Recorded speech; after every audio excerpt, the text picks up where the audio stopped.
10. 돈의 향기. 1519년 에르난 코스테스 일당은 당시까지 인간 세상에서 격리되어 있던 멕시코를 침략했다. 그곳에 살던 사람들은 스스로를 아즈텍인이라고 불렀다. 이들은 이방인들이 어떤 노란 금속에 극도의 관심을 나타낸다는 사실을 금방 알아차렸다. 이방인들은 사실 끊임없이 그 이야기만 했다. 원주민들이라고 금을 모으지 않았다. 아름답고 가공하기 쉬워서 그것을 사용해 장신구와 조각상을 만들었으며 때로 금가루를 교환의 수단으로 이용했다. 하지만 아즈텍인은 뭔가를 사고 싶으면 보통은 코코아 콩이나 피력을 지불했다. 그래서 스페인인들이 금에 집착하는 이유가 도무지 이해되지 않았다. 먹을 수도 마실 수도 없고 천을 짤 수도 없으며 너무 물러서 도구나 무기를 만들 수도 없는 금속이 왜 그렇게 중요할까? 스페인 사람들이 금에 열광하는 이유가 뭐냐고 원주민들이 묻자 코르테스는 이렇게 대답했다.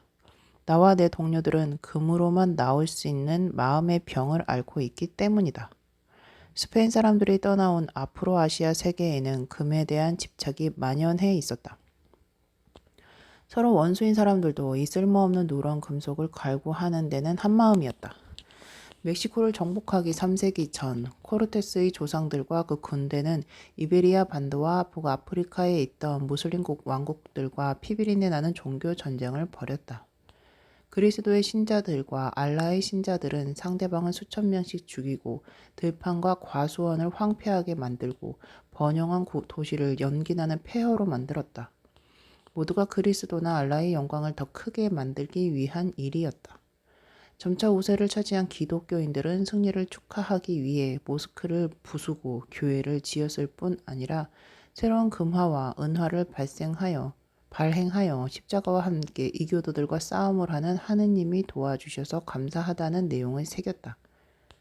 하지만 승리자들은 새로운 화폐와 함께 또 다른 종류의 주화도 찍어냈는데 밀라레스라는 이 주화에는 좀 다른 메시지가 담겨 있었다.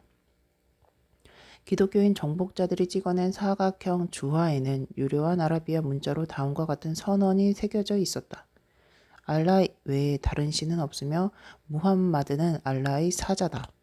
가톨릭의 멜구에일 주교와 아그데 주교조차도 인기 있는 이 무슬림 주화를 충실히 복제해 발행했고 신을 두려워하는 기독교인들은 이를 기쁘게 사용했다. 관용은 언덕 너머에서도 넘쳐 흘렀다. 북아프리카의 무슬림 상인들은 피렌체의 플로린 금화, 베네치아의 두카트 금화, 나폴리의 기글리 아토 은화 같은 기독교 주화를 이용해 사업을 했다. 이교도인 기독교인들을 상대로 성전을 벌였던 무슬림 통치자들조차 경배의 표시로 예수와 성모 마리아를 새겨넣은 주화로 세금을 받았다. 가격이 얼마인가? 수렵채집인들에게는 돈이 필요 없다. 각각의 무리는 고기, 약품, 샌들에서 주술까지 필요한 모든 것을 직접 사냥하고 채집하고 만들었다. 무리의 구성원들이 각기 다른 업무로 전문화되었을 수도 있지만 이들은 호의와 의무의 경제를 통해 재화와 용역을 나누었다. 공짜로 건네주는 고기 한 덩어리에는 호혜성이라는 전제, 이를테면 공짜 의료 지원이 포함되어 있었다. 무리는 경제적으로 독립되어 있었다. 다만 현지에 없는 희귀 물품인 조가비, 염료, 흑요석 등은 이방인에게서 구해야 했다. 통상 이것은 아름다운 조가비를 당신에게 줄 테니 우리에게 품질 좋은 부싯돌을 주시오 하는 단순한 물물 교환으로 가능했다. 농업혁명이 시작되었어도 이런 방식은 거의 달라지지 않았다. 대부분의 사람들은 작고 친밀한 공동체에서 계속 살았다. 각각의 마을은 수렵채집인 무리와 비슷하게 자급자족하는 경제 단위였다. 주로 호혜와 의무로 유지되고 간혹 외부인과 물물 교환을 하는 방식이었다. 어쩌면 한 주민은 신발을 만드는 재주가 뛰어났을 테고 다른 주민은 아픈 사람을 치료하는 재주가 있었을 테니 마을 사람들은 신발이 없거나 병에 걸렸을 때 누구를 찾아가야 하는지 알고 있었다. 하지만 마을이 작고 경제도 제한적이었기 때문에 전업 재화공이나 전업 의사는 있을 수 없었다. 도시와 왕국이 등장하고 수송 하부 구조가 개선되자 전문화라는 새로운 기회가 생겼다. 인구 밀도가 높은 도시는 재화공과 의사뿐 아니라 목수, 사제, 군인, 법률가를 풀타임으로 고용했다.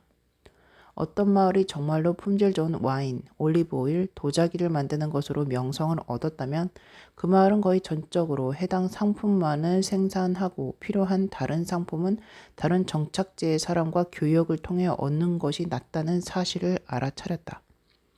이것은 아주 합당한 일이었다. 기후와 토양은 다 다른 법인데 토양과 기후가 포도 재배에 훨씬 더 적합한 곳에서 만든 부드러운 와인을 다양하게 살 수 있다면 어째서 자신의 뒷뜰에서 만든 그저 그런 와인을 마셔야 한단 말인가. 만일 자기 집 뒷뜰의 진흙으로 좀 더 찰지고 예쁜 단지를 만들 수 있다면 다른 것과 교환할 수 있다. 의사나 법률가는 물론이고 전업 포도주 양조업자나 옹기장인은 각자 자신의 전문성을 갈고 닦아 모두에게 이득을 줄 수 있다. 하지만 전문화는 문제를 하나 일으켰다. 전문가 사이의 물품 교환은 어떻게 관리할 것인가? 수많은 낯선 사람들이 협력하려 할 때는 호의와 의무의 경제가 제대로 기능하지 않는다. 여동생이나 이웃사람에게 무료로 도움을 주는 것과 내게 결코 답례하지 않을지도 모르는 낯선 사람을 돌봐주는 것은 전혀 다르다. 이때 물물 교환을 의지할 수 있다. 하지만 물물 교환은 제한된 범위의 물품을 서로 교환할 때만 효과적이다. 복잡한 경제의 토대가 될 수는 없다. 물물 교환의 한계를 이해하기 위해 당신에게 사과 과수원이 있다고 상상해보자. 언덕에 있는 그 과수원은 지방 전체에서 가장 아삭아삭하고 달콤한 사과를 생산한다. 당신은 이곳에서 신발이 닳도록 열심히 일한다. 그러다 이제 당신은 나귀의 수레를 매달고 장이 서는 강변의 읍으로 향한다. 이웃사람에게 들은 바로는 읍이 남쪽 끝에 있는 재화공은 무려 5계절이나 신을 수 있는 튼튼한 장화를 만든다고 했다.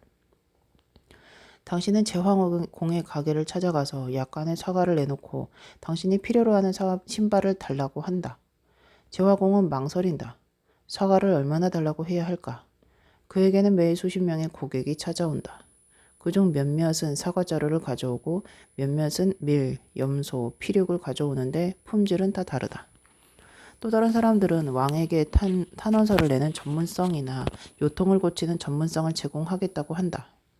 재화공이 마지막으로 사과와 신발을 교환한 것은 3개월 전이다.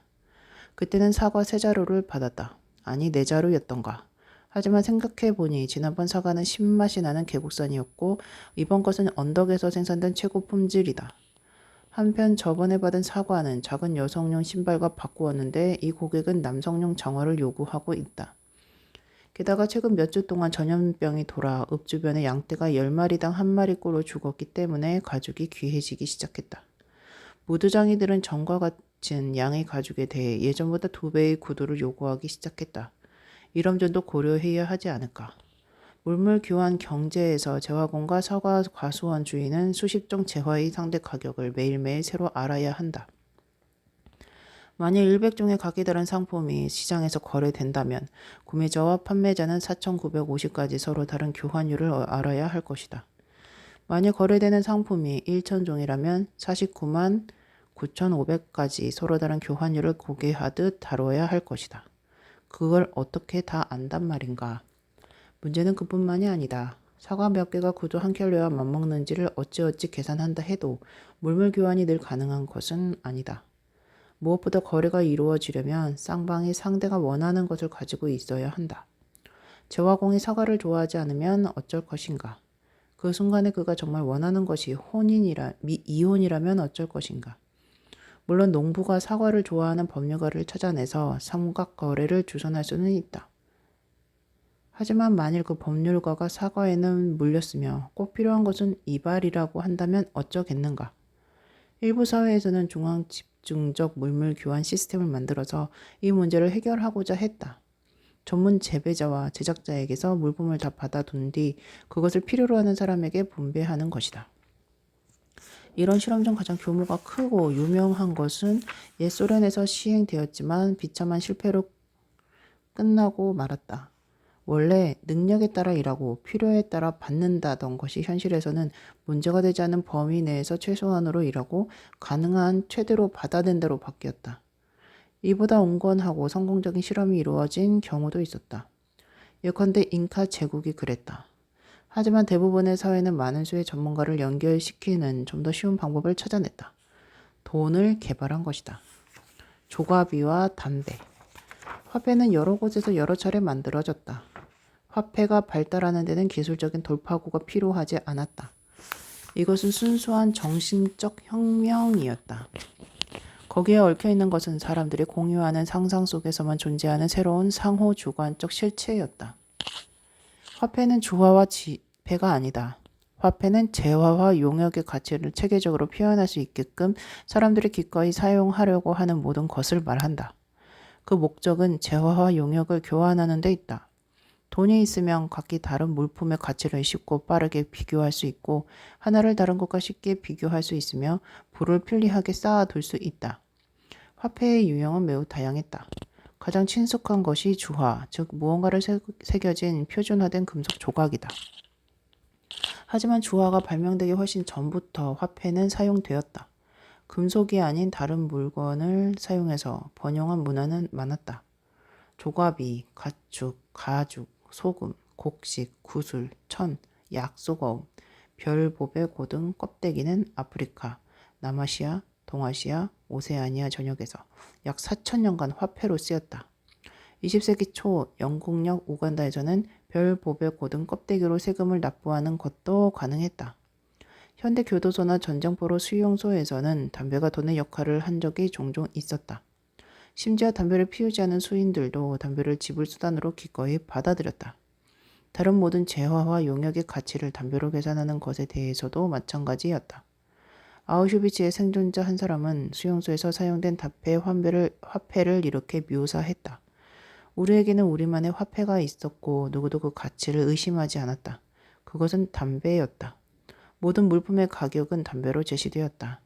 평상시, 그러니까 가스실에 입장할 후보들이 정기적으로 계속 들어오는 기간에는 빵 한 덩이는 담배 12가피 값이었다. 300g짜리 마가립 덩어리는 30개비, 시계는 80에서 200개비, 알코올 1리터는 400개비였다.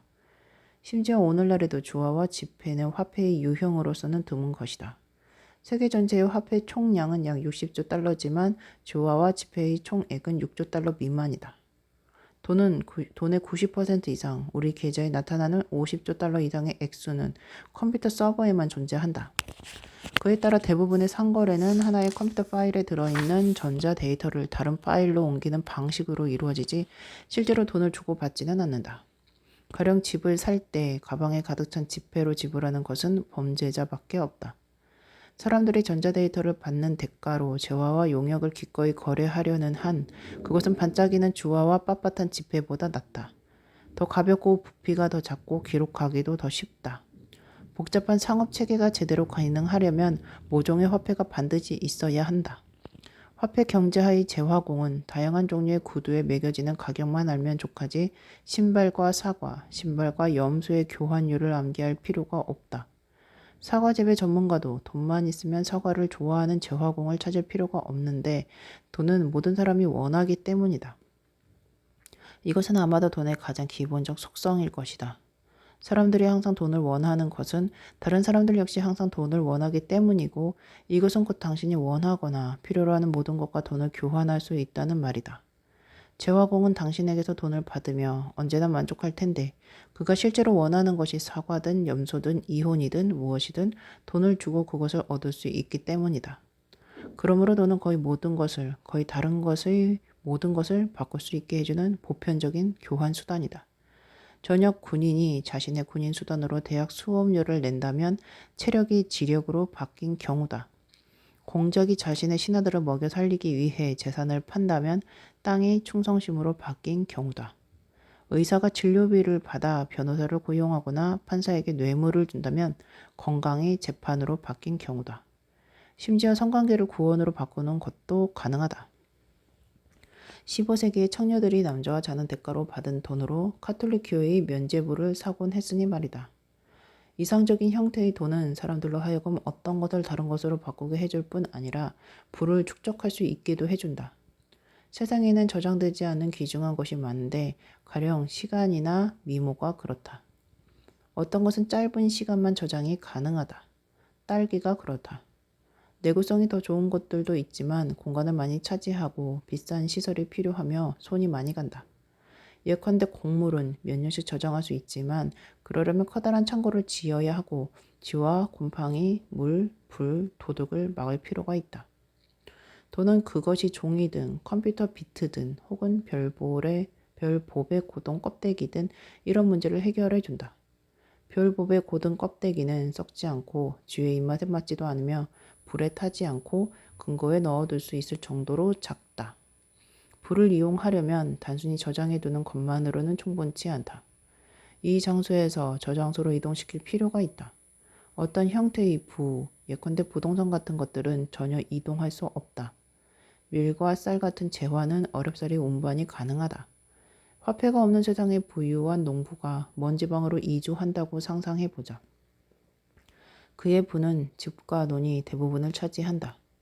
농부는 이 중 어느 것도 가져갈 수 없다. 이것을 많은 양의 쌀과 바꿀 수는 있을 것이다. 하지만 그 많은 쌀을 수송하기는 쉽지 않으며 수송비도 비싸게 들 것이다. 돈은 이런 문제를 해결해 준다. 농부는 재산을 팔고 별법의 고든 껍데기 한 자루를 받아서 어디든 쉽게 가지고 갈 수 있다. 돈은 부의 전환과 저장, 이동을 쉽고 값싸게 하도록 만들었기 때문에 복잡한 상거래망과 역동적 시장이 출현하는 데 결정적으로 기여한다. 만일 돈이 없었더라면 상거래망과 시장의 규모와 복잡성, 역동성은 매우 제한될 수밖에 없었을 것이다. 돈은 어떻게 작동하는가? 별법의 고든 껍데기와 달러화의 가치는 우리의 공통된 상상 속에서만 존재한다. 그 가치는 조개 껍데기나 종이의 화학적 구조, 색상, 형태 속에 있지 않다. 다시 말해 돈은 물질적 실체가 아니라 심리적 구조물이다. 그것은 물질을 마음으로 전환함으로써 작동한다. 하지만 왜 그것이 성공했을까? 비옥한 돈을 쓸모없는 별법의 고든 껍데기 한 종과 기꺼이 바꿀 사람이 대체 어디 있을까? 혹은 왜 우리는 겨우 색칠한 종이 몇 장을 받자고 기꺼이 햄버거를 뒤집고 보험을 팔고 못된 아이 3명을 봐주는가? 사람들이 기꺼이 그런 일을 하려 드는 것은 자신들의 집단적 상상의 산물을 믿기 때문이다.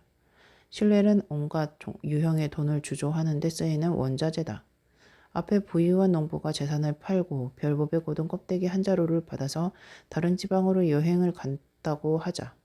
그는 그곳의 사람들이 별법의 고든 껍데기를 받고 기꺼이 쌀과 집과 밭을 팔 것이라고 믿고 있었다. 따라서 화폐란 상호신뢰 시스템의 일종이지만 그저 그런 상호신뢰 시스템이 아니라 인간이 고안한 것 중에서 가장 보편적이고 효율적인 상호신뢰 시스템이다. 이런 신뢰를 창조하는 것은 정치, 사회, 경제적 관계가 매우 복잡하고 장기적인 네트워크다. 나는 왜 별법의 고든 껍데기나 금화나 달러화를 신뢰할까?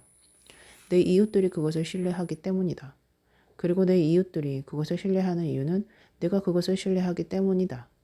우리 모두가 그것을 믿는 이유는 우리의 왕이 역시 그것을 믿고 그것을 세금으로 받기 때문이며 우리의 사제가 역시 그것을 신뢰하며 11조로 그것을 요구하기 때문이다.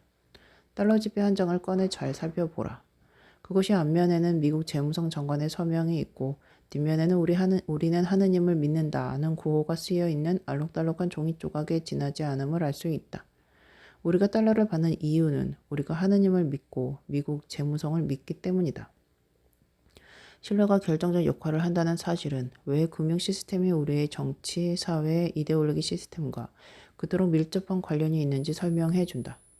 또한 금융위기가 정치적 정세에 의해 촉발되는 일이 왜 그렇게 혼난지, 왜 주식시장은 거래인들이 어느 날 아침 어떤 기분이냐에 따라 오를 수도 내릴 수도 있는지를 설명해 준다. 맨 처음에 화폐의 최초 버전이 만들어졌을 때는 사람들이 이런 신뢰를 가지고 있지 않았기 때문에 그 자체가 내재적 가치를 지닌 물건을 화폐로 정의할 필요가 있었다. 역사상 최초의 화폐로 알려진 수메르인의 보리 화폐가 좋은 사례다. 이 화폐는 기원전 3000년경 수메르에서 글쓰기가 등장한 것과 똑같은 시기와 장소에 또한 똑같은 상황에서 출현했다. 글쓰기가 행정활동을 강화할 필요에 부응해서 발달했던 것처럼 보리화폐는 경제활동을 강화할 필요에 부응해 발달했다. 보리화폐는 그냥 보리였다. 다른 모든 재화와 용역의 가치를 평가하고 교환하는 데 정해진 양의 보리를 보편적 척도로서 사용했던 것이다. 가장 흔한 단위는 실라였는데 대략 1리터에 해당하는 양이었다. 한 실라를 담을 수 있는 표준화된 그릇이 대량 생산되어 사람들은 물건을 사고 팔 때 필요한 양만큼의 보리를 쉽게 잴 수 있었다. 월급 역시 보리 몇 실라라는 식으로 결정되고 지불되었다. 남자 노동자는 한 달에 60실라를, 여자 노동자는 30실라를 벌었다. 건설 현장의 감독은 1200에서 5000실라를 벌 수 있었다. 아무리 걸씬 들린 감독이라도 한 달에 보리 5000리터를 먹을 수는 없었지만 그는 먹지 않은 실라를 기름, 염소, 보리 외의 식량 등 온갖 생필품을 사는 데 이용했다. 보리가 실질적 가치를 지닌다 해도 이것을 그냥 하나의 생필품이 아니라 돈으로 사용하도록 사람들에게 확신을 주는 것은 쉽지 않았다. 상상해보라. 만일 당신이 동네 쇼핑몰에 보리가 가득한 자루를 들고 가서 셔츠나 피자를 사려고 한다면 어떨까? 상인들은 아마도 경비를 부를 것이다. 그럼에도 불구하고 보리를 첫 번째 유행의 화폐로 받아들이고 신뢰하는 것은 어느 정도 쉬운 일이었는데, 왜냐하면 보리에는 내재적 생물학적 가치가 있기 때문이다. 즉, 사람이 그것을 먹을 수 있기 때문이었다.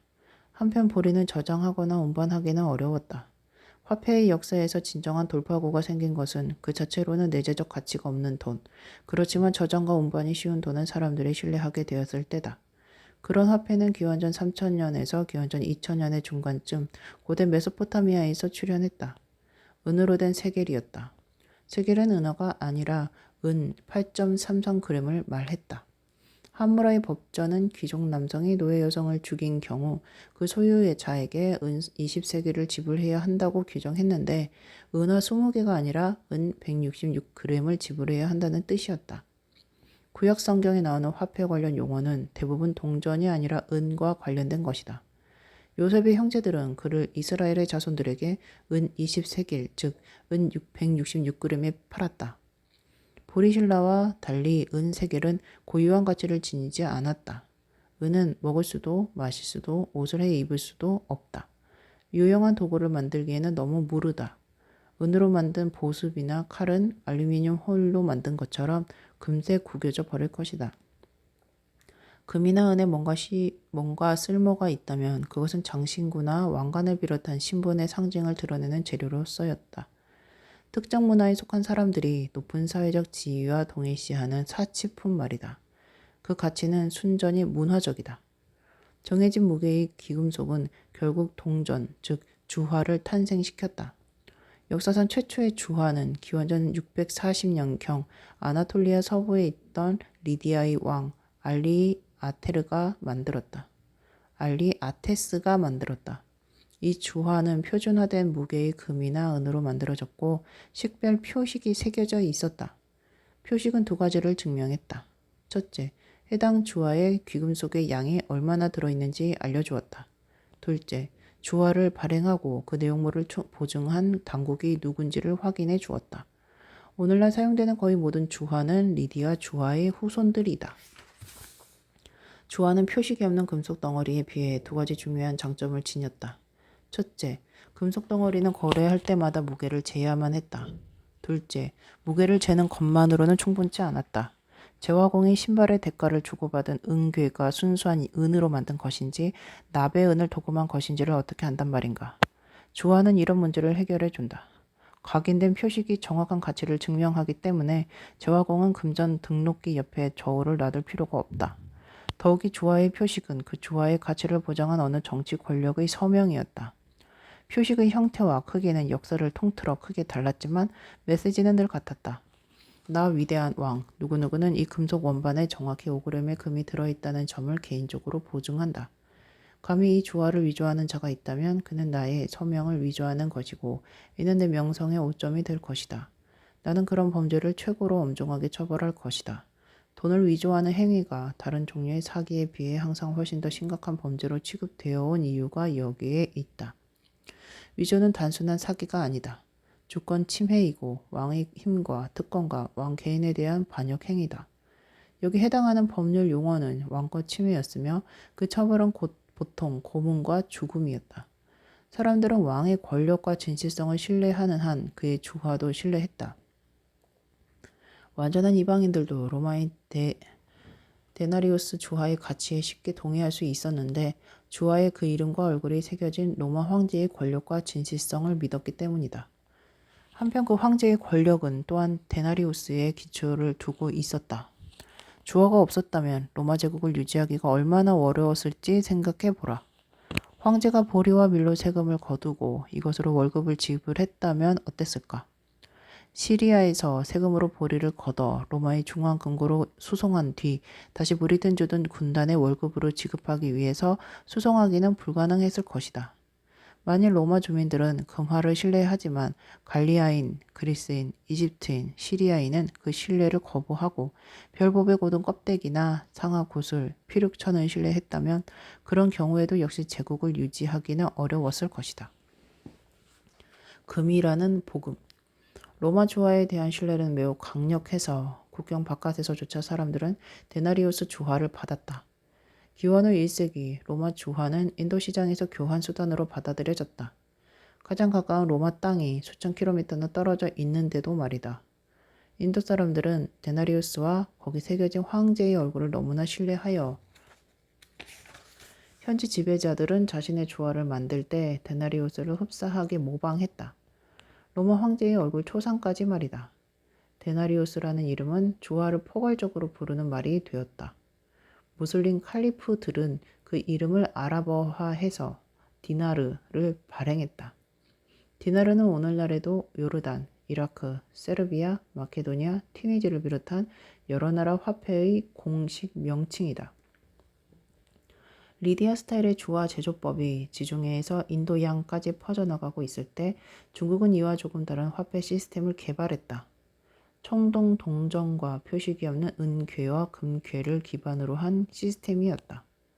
그렇지만 두 시스템은 공통점이 아주 많아서 중국과 리디아 사이에는 금전적 상업적 관계가 밀접하게 구축되었다. 무슬림 상인과 유럽 상인 그리고 정복자들은 리디아 시스템과 금이라는 복음을 지구의 매우 구석진 곳에까지 퍼뜨렸다. 근대 말에 이르자 전 세계가 단일 화폐 권역이 되었는데 처음에는 금과 은을 기반으로 나중에는 영국 파운드나 미국 달러처럼 신뢰받는 소수의 통화를 기반으로 하게 되었다. 국경과 문화를 초월하는 단일 화폐 권역의 등장은 앞으로 아시아의 통일을 위한 기초, 결국에는 지구 전체를 단일 경제 정치 권역으로 통합하는 기초를 놓았다. 사람들은 예나 지금이나 서로 알아들을 수 없는 언어로 말했고 각기 다른 통치자의 지배를 받았고 각기 다른 신을 숭배했지만 모두 금과 은, 금화와 은하를 신뢰했다. 이런 공통의 신념이 없었다면 세계 무역망은 사실상 존재할 수 없었을 것이다. 16세기 미대륙에서 침략자들이 발견한 금과 은 덕분에 유럽 상인들은 동아시아에서 비단, 도자기, 향신료를 살 수 있었고 이를 통해 유럽과 동아시아에서 경제 성장의 한 바퀴를 돌릴 수 있었다. 멕시코와 안데스 산맥에서 채굴한 금과 은의 대부분은 유럽인의 손가락 사이로 빠져나가 중국의 비단과 도자기 제조업자의 지갑 속에 자리 잡았다. 만일 중국인들이 코르테스와 그 일당이 알았다는 마음병에 똑같이 걸리지 않았다면, 그래서 금이나 은으로 하는 결제를 거부했다면 어떤 일이 일어났을까? 중국인, 인도인, 무슬림, 스페인인의 문화는 서로 크게 다르며 의견을 같이 하는 부분이 적은데도 다들 금에 대한 믿음을 공유하는 것은 어째서일까? 스페인 사람들은 금을 믿고 무슬림들은 보리를, 인도 사람들은 별법의 고동을, 중국 사람들은 비단을 믿는 일이 일어나지 않은 이유는 무엇일까? 경제학자들에게는 대답이 미리 준비되어 있다. 두 지역이 일단 무역으로 연결되면 운송 가능한 물품의 가격은 수요와 공급의 힘에 의해 평준화되는 경향이 있다. 왜 그런지 이해하기 위해서 이런 가상의 상황을 떠올려 보자. 인도와 지중해 지역 사이에 정기적인 무역이 시작되었을 때 인도 사람은 금에 관심이 없었고 그래서 거의 가치를 부여하지 않았다고 하자. 하지만 지중해에서는 금이 선망하는 신분의 상징이어서 가치가 높았다. 다음에는 어떤 일이 일어났을까? 인도와 지중해 사이를 여행하는 상인은 금의 가치를 차이에 주목했을 것이다. 인도에서 금을 싸게 사서 지중해에서 비싸게 팔아 이윤을 남겼을 것이다. 그 결과 인도에서 금의 수요와 그 가치는 급상승하게 된다. 동시에 지중해에서는 금이 유입되면서 그 가치가 하락할 것이다. 머지않아 인도와 지중해에서 금의 가치는 매우 비슷해질 것이다. 그저 지중해 사람들이 금을 신봉한다는 사실 때문에 인도 사람들도 금을 믿기 시작한다는 뜻이다. 인도 사람에게 금을 사용할 실질적인 용도가 없더라도 지중해 사람들이 이것을 원한다는 사실만으로도 인도 사람들은 그 가치를 높이 평가하게 된다. 마찬가지로 다른 사람들이 별법의 고동이나 달러 혹은 전자 데이터를 믿는다는 사실은 우리 또한 그것을 믿게 만들기 충분하다. 설령 다른 사람들을 우리가 미워하고 경멸하고 조롱하더라도 말이다. 서로의 신앙에 동의할 수 없는 기독교인과 무슬림은 돈에 대한 믿음에는 동의할 수 없었다. 종교는 우리에게 무언가를 믿으라고 요구하는 반면에 돈은 다른 사람들이 뭔가를 믿는다는 사실을 믿으라고 요구하기 때문이다. 철학자와 사상가와 예언자는 수천 년에 걸쳐 돈을 흉보면서 돈이 모든 악의 근원이라고 매도했다. 물론 그렇기도 하지만 한편 돈은 인류가 지닌 관용성의 정점이다. 돈은 언어나 국법, 문화 코드, 종교, 신앙, 사회적 관습보다 더욱 마음이 열려 있다. 인간이 창조한 신뢰 시스템 중 유일하게 거의 모든 문화적 간극을 메울 수 있다. 종교나 사회적 성별, 인종, 연령, 성적 지향을 근거로 사람을 차별하지 않는 유일한 신뢰 시스템이기도 하다. 돈 덕분에 서로 알지도 못하고 심지어 신뢰하지도 않는 사람들이 효율적으로 협력할 수 있다. 돈의 대가. 돈은 두 가지 보편적 원리를 기반으로 하고 있다. 1. 보편적 전환성. 돈이 있으면 당신은 마치 연금술사처럼 땅을 충성심으로, 사법을 건강으로, 폭력을 지식으로 변환할 수 있다. 2. 보편적 신뢰. 돈을 매개로 삼으면 임의의 두 사람은 어떤 프로젝트에도 협력할 수 있다. 이런 원리 덕분에 수백만 명의 사람들이 무역과 산업에서 효과적으로 협력할 수 있었다. 하지만 해롭지 않아 보이는 이 원리에도 어두운 면이 존재한다. 모든 것이 변환 가능할 때, 그리고 신뢰의 기반이 익명의 동정과 별법의 고동일 때, 또는 지역 전통, 친밀한 관계, 인간의 가치를 부식시키고 이를 수요와 공급의 냉정한 법칙으로 대체한다. 인간 공동체와 가족들은 늘 명예, 충성심, 도덕, 사랑처럼 돈으로 살 수 없는 것들에 대한 믿음을 기초로 삼았다. 이런 것들은 시장 영역의 바깥에 있었으며 돈으로 사거나 팔려서는 안 되는 것들이었다. 설령 시장이 값을 잘 쳐주겠다고 하더라도 어떤 것은 그냥 해서는 안 된다.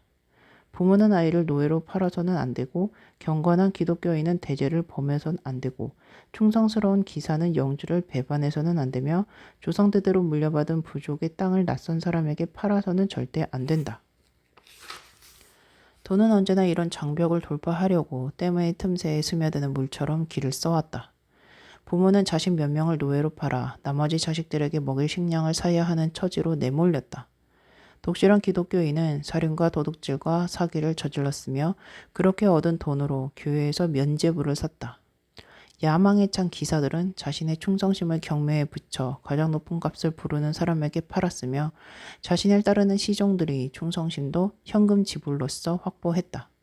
부족의 땅은 지구 반대편에서 온 낯선 사람에게 팔렸다. 글로벌 경제에 진입하는 티켓의 대가로서. 돈에는 이보다 더욱 어두운 면도 존재한다. 돈이 서로 모르는 사람들로 하여금 보편적인 신뢰를 쌓게 해주는 것은 사실이지만 그런 신뢰는 인간이나 공동체 혹은 신성한 가치가 아니라 돈 그 자체 그리고 돈을 뒷받침하는 비인간적 시스템에 투자된다. 우리는 이방인이나 이웃집 사람을 신뢰하는 게 아니라 그들이 지닌 주화를 신뢰할 뿐이다. 그들에게서 주화가 떨어지면 우리의 신뢰도 사라진다. 돈이 공동체, 신앙, 국가라는 댐을 무너뜨리면 세상은 하나의 크고 비정한 시장이 될 위험이 있다. 그러므로 인간의 경제사는 미묘한 춤과 같다. 사람들은 이방인과의 수월한 협력을 위해서 돈에 의존하지만 그것이 인간적 가치와 친밀한 관계를 손상시킬까봐 두려워한다. 한편으로는 그토록 오랜 세월 동안 돈과 상업의 이동을 막아온 공동체라는 댐을 기꺼이 파괴하면서 다른 한편으로는 사회와 종교와 환경이 시장의 노예가 되지 않도록 막아줄 댐을 건설한다. 요즘은 언제나 시장이 지배한다는 믿음, 왕과 사제와 공동체가 건설한 댐은 돈이라는 파도를 상대로 오래 버티지 못한다는 믿음이 널리 퍼져 있다. 사실 이것은 순진한 생각이다. 흉복한 전사, 종교적 광신도 걱정하는 시민들은 계산적인 상인을 거듭 물리치기도 했으며 심지어 경제를 재편하기도 했다. 따라서 인류의 통합을 순수하게 경제적인 과정으로만 보아서는 결코 이해할 수 없다. 어떻게 수천 개의 고립된 문화가 세월이 가면서 점차 합쳐져서 오늘날의 지구촌을 형성했는지 이해하려면 물론 금과 은의 역할을 고려해야 하지만 강철도 이에 못지않게 중요한 역할을 했다는 사실을 간과해서는 안 된다.